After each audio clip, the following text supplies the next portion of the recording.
Hello, my dear students. Today I am going to discuss again linear programming problem by graphical method, a special case of infeasible solution. Hope you will enjoy this video a lot. So welcome to Batham AK class. आज के इस video में हम discuss करेंगे कि इनफीजिबल solution linear programming problem में क्या होता है। इनफीजिबल और फीजिबल सॉल्यूशन वो होता है जिसमें सारे के सारे जो डिसीजन वेरिएबल्स होते हैं वो कांस्टेंट को सेटिस्फाई करते हैं, लेकिन इनफीजिबल सॉल्यूशन वो सॉल्यूशन होता है जिसमें कोई भी ओवरलैप करने वाला रीज़न हमें प्राप्त नहीं होता। तो जब हमें कॉमन रीज़न नहीं मिलेगा तो हम कॉर्नर पॉइंट भी इवेलुएट नहीं कर पाएंगे, और जब कॉर्नर पॉइंट इवेलुएट नहीं कर पाएंगे तो हमें सोल्यूशन प्राप्त नहीं होगा।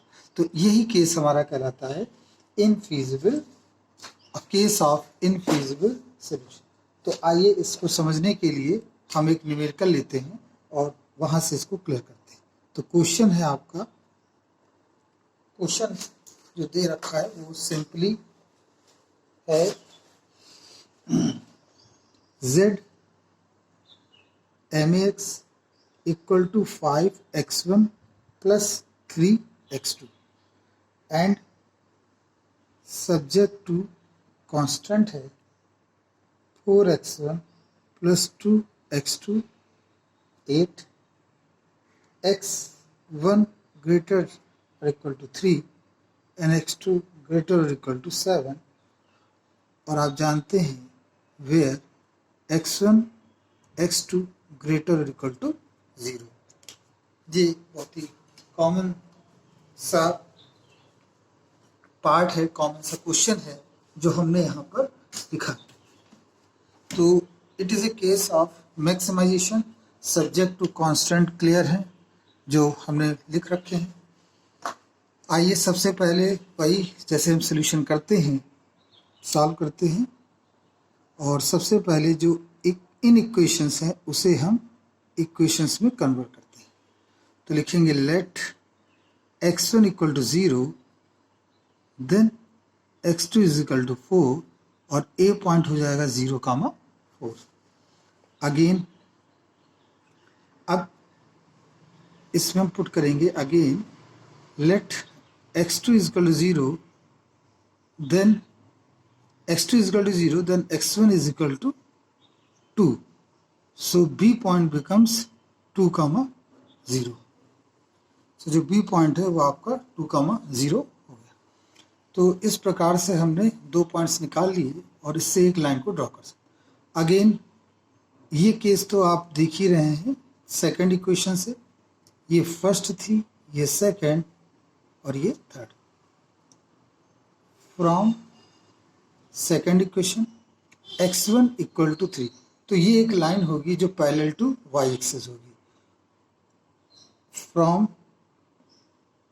Third equation x2 is equal to 7, ये एक लाइन होगी जो पैरेलल टू x एक्सिस होगी क्योंकि ये x2 इज इक्वल टू 7। तो हमने इनकी वैल्यूज को निकाल लिया है। अब हम यहाँ पर एक ग्राफ से इसको समझने की कोशिश करेंगे कि किस प्रकार से ये रीजन ड्रॉ हो रहा है। तो हमने एक ये लाइन ड्रॉ करी है ग्राफ पर जैसे होती है, ये x1 है और ये x2 है। तो स्टार्ट करते हैं 1 2 3 4 5 6 7, 1 2 3 4 5 6 7, ये हमने पॉइंट्स यहाँ लिख दिए हैं। अब इसके बाद 0,4 सबसे पहले हम लोकेट करेंगे 0,0, ये 4 ये, तो ये आपका A पॉइंट हो गया।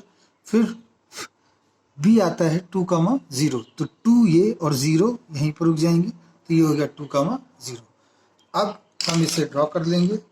तो जब हम इसे ड्रॉ करेंगे तो एक हमें लाइन स्ट्रेट मिल जाएगी। तो ये हमने बच्चों लाइन ड्रॉ कर ली।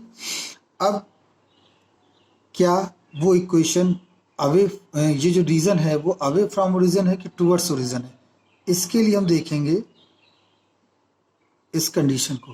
तो इसमें देखिए जैसे हम 0 0 रखते हैं सेटिस्फाई होती है, इसका मतलब कि इसका जो रीजन होगा वो ओरिजिन की ओर होगा, तो ये इसका रीजन होगा जो ओरिजिन की ओर है।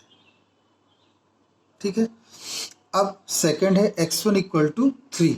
x1 इक्वल टू 3 मतलब ये एक लाइन और इसको हम ड्रॉ कर देंगे। ये पैरेलल लाइन होगी, किसके पैरेलल होगी? Parallel to x, parallel to y axis. तो ये आपकी बनी x इक्वल टू 3। लेकिन इसमें रीजन हम कौन सा दिखाएंगे? तो देखिए रीजन के लिए यहाँ हमने लिखा x1 is greater equal to 3, means जो x1 है, x1 का वो रीजन होगा जिसमें इसकी वैल्यू 3 से बड़ी होगी। तो इसका मतलब वो किधर होगा? x की वैल्यू तो इधर ज़्यादा होंगी, तो ये हो गया इसका reason. Again x2 is equal to 7। अब x2 इज इक्वल टू 7 की बात करें तो ये आएगा x2 इज इक्वल टू 7, और यहाँ पर हम एक लाइन ड्रॉ कर लेते हैं, दैट बिकम्स, तो इसकी अगर हम इस रीजन को लिखें तो हम यहाँ लिख सकते हैं x1 इज ग्रेटर देन 3। अब इसमें x2 इज इक्वल टू 7 है और हमने जो कंडीशन है कांस्टेंट की वो हमने यहाँ नोट कर लिया। अब इसमें देखिए x2 इस तरह से मूव कर रहा है कि x2 का मान 7 से ज़्यादा हो, तो उसके लिए किधर होगा बच्चों रीजन? उसके लिए ये ऊपर होगा रीजन, उस अपोजिट से। तो आप देखिए तीनों के तीनों, क्या इनमें कोई कॉमन रीजन आ रहा है? नहीं आ रहा है। So simply it is a case of, तो यहाँ लिखेंगे from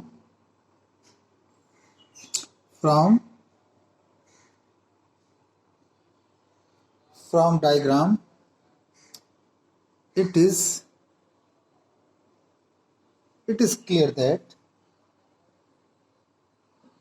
there is no common area.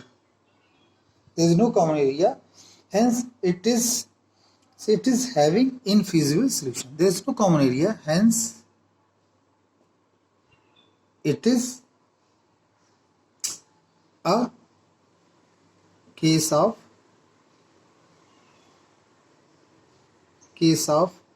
infeasible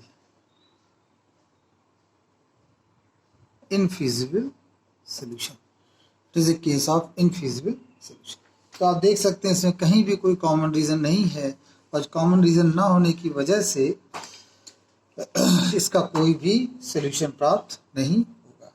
I hope ये क्वेश्चन आपको समझ में आया होगा कि किस प्रकार से हम फीजिबल और इनफीजिबल क्वेश्चंस को डिस्कस करते हैं।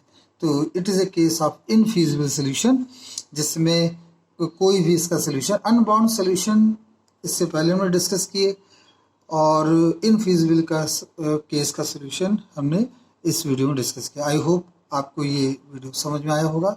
Thank you very much.